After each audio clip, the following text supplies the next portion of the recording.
అప్పుడు మళ్ళీ ఆయన ఏమన్నారంటే, భగవాన్ మరి ఈ నేను తెలుసుకునేది ఎలాగా అన్నారు. భగవాన్ అన్నాడు, నేనంటే ఆత్మ కదూ. ఆత్మ అది నిత్యంగా ఉంది, ఎప్పుడూ ఉంది. నేను ఆత్మ నీకు ఎప్పుడూ ఉంది. నేను లేనని ఎవరు అనరు కదా. దాన్ని నేను ప్రత్యేకించి ఎలా తెలుసుకోవాల్సిన పనే ఉందయ్యా. నేనున్నాను, ఎప్పుడూ ఉన్నావు కదా. అట్టి దానిని తెలియవలసిన పనే లేదు.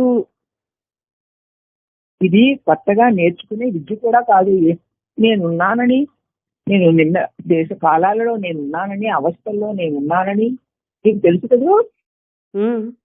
బాల్యాదిష్వపి జాగ్రత్తాదిషు తదా సర్వావస్థాస్వపి. తెలుసు. బాల్యము, యవ్వనము, వృద్ధాప్యము, మరణము, ఇవన్నిట్లో నేను కంటిన్యూగా ఉంది కదా. ఉంది. దండలో దారంలాగా. నేను లేకపోతే పుట్టుక ఎవరికి, పెరగడం ఎవరికి, పొంగడం ఎవరికి, చావు ఎవరికి? ఇవన్నీ నేను అనేటువంటి నీ నిజ స్వరూపపు ఆధారంలోనే ఉన్నట్టు, కలిగినట్టు, తొలుగుతున్నట్లు ఉన్నాయి. నేను లేని క్షణం లేదు. కాబట్టి నేను కొత్తగా నేర్చుకునేది, చేర్చుకునేది ఒక గొప్ప సంపాదించవలసిన విద్య కాదు. అది స్వయం సిద్ధం. ఇప్పుడు ఇక్కడ లేనిది నువ్వు కొత్తగా వచ్చేదైతే అది తాత్కాలికమే కదా. అంతే. నేను అంటే నిత్యము. బాగా గుర్తించుకో, నేనంటే నిత్యం. కానీ ఇది అర్థం కావడానికి ఒక పద్ధతి చేసుకోండి మనకి. అదిగో దానినే అజ్ఞానం అంటారు. దాన్ని తొలగించుకున్నావా, జ్ఞానం తానే ఈ జ్యోతకం అవుతుంది.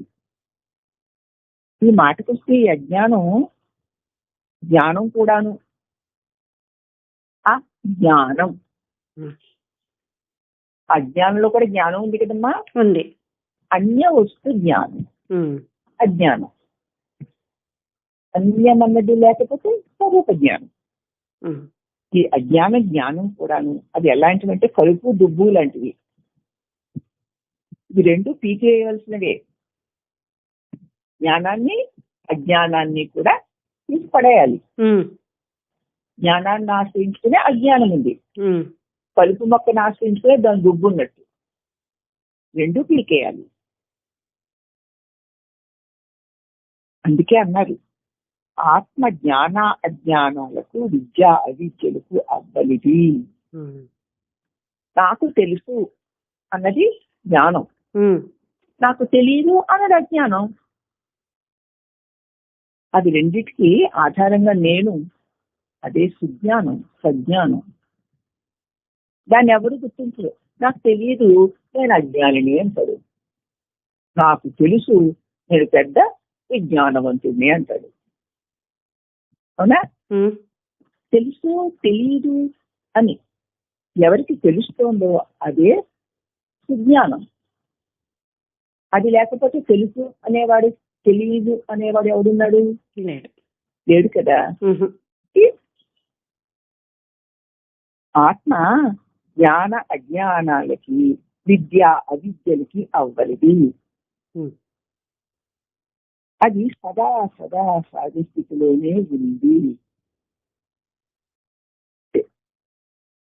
అది ఉంది. ఇప్పుడు ఇవన్నీ నువ్వు అడుగుతావు, నేను చెప్పడాలు, నీకు తెలియడాలు, కొన్ని తెలియకపోవడాలు, ఇవన్నీ కూడా ఎప్పుడు ఎవరికి? ఎప్పుడు ఉన్నటువంటి ఆ నేను ఉంది కాబట్టి ఇదంతా జరుగుతుంది. కాబట్టి నీ స్వరూపము ఆత్మ, అది నిత్యమై ఉంది. ఇప్పుడు నువ్వెవరిది? నిత్యం, సత్యం. లేదా అది జ్ఞానము అనడానికి నిత్యము సత్యమై ఉంది, జ్ఞానము ప్రకాశమై ఉంది, సత్య స్వరూపమై ఉంది.